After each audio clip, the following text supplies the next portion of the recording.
Hey, this is TW Jackson. You can call me T-Dub. I did this video for you. It's called The First Step to Stopping Your Breakup. And I did this because I really want to help and give you some direction, because I know this is such an emotionally trying time. It's easy to make mistakes. Because I've been there before, and I've helped folks that have been here, and you wake up in the morning. You just don't want to wake up. You just don't even want to roll out of bed, and everything on the radio, every song reminds you of your ex. You go to work and you drive by all the places you used to eat and used to go to, and it's so tough to not do the wrong things because we're so emotional. So this is the purpose of the video, and I sure hope it helps you out. Oh, please keep in mind that technologically wise, I'm just a normal, everyday, average kind of guy. So please forgive me if I make a whole bunch of boo-boos and mistakes here. The very first thing, you may be past this point, but you don't want to panic. It's the very worst thing you can do. If you've already panicked in that, we're going to talk about that here in a minute. When you completely flip out and have an emotional breakdown, it only confirms their decision to break up with you. And of course, it pushes them farther away. If you're being clingy, if you're just demanding they spend more time with you, you're demanding they talk with you about this, it just pushes them farther away. Now, here's some signs of panic. If you've done this or had this done to you, you'll immediately recognize it. I call it text message terrorism.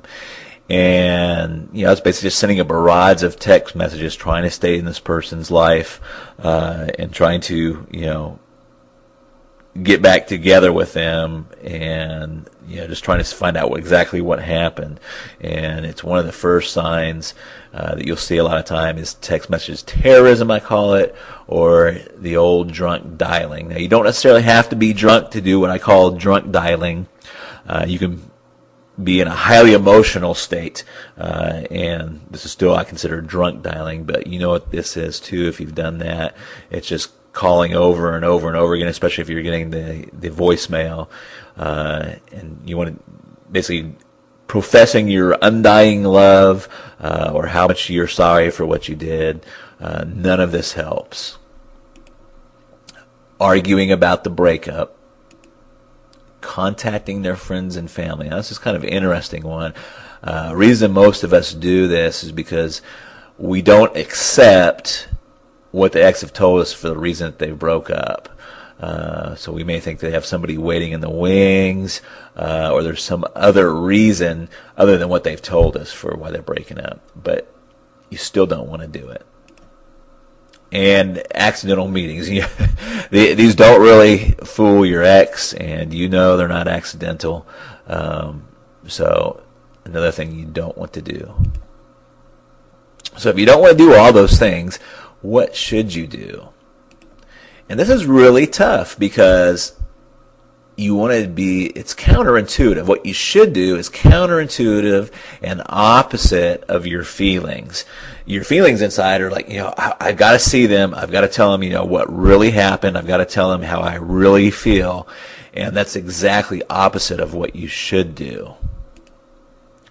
So, here's the big secret. For right now, you want to agree with the breakup.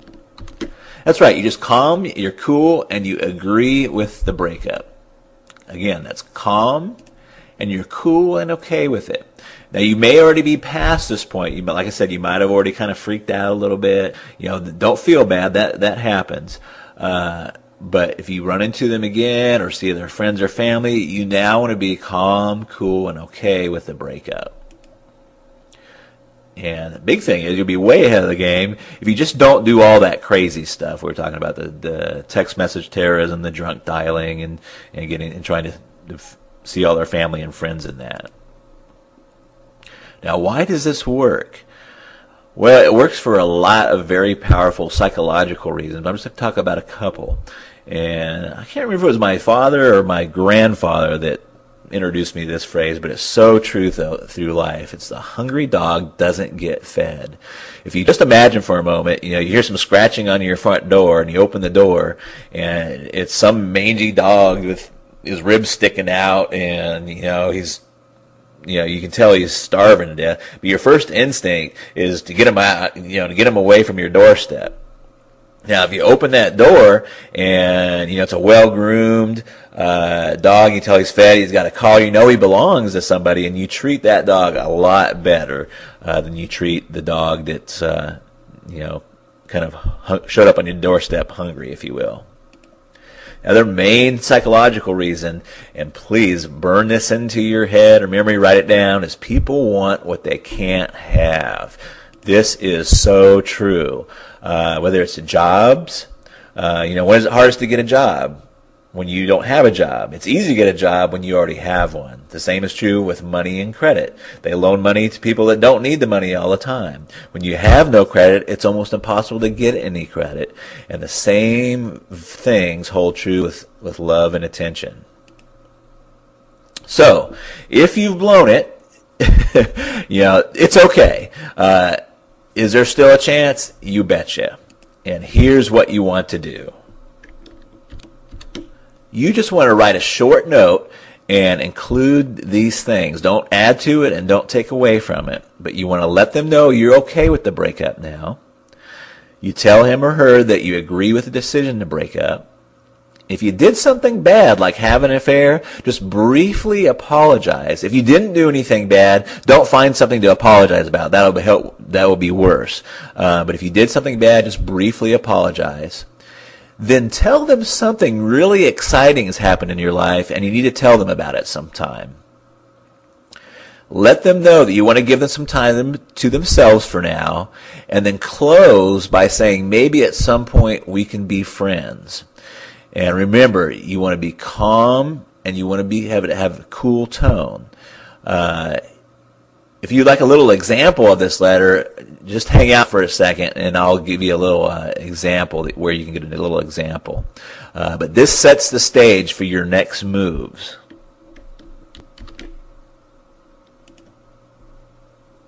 Now, if you'd like to learn more, I really debated over this because for a couple of reasons. These are very controversial tactics, and some have called these mind control, and I've not very often because I'm usually helping people that want to get back with their exes, but it makes me very leery, and I thought for a long time before I actually released some of this information because I don't know who is exactly is going to be getting this.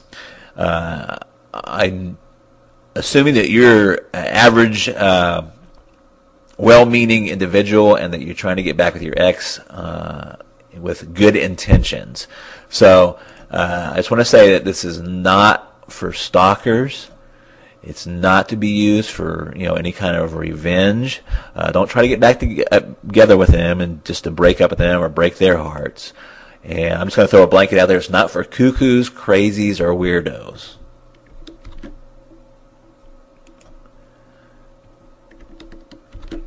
This is for just normal, loving people that have made some type of mistake in their relationships and want the best advantage of putting this back together and stopping their breakup and repairing their relationship. So if you'd like to learn more, just simply click the blue link below, or there may be a blue link to the right of this video. And I'll also have a little sample letter for you like I've showed you previously.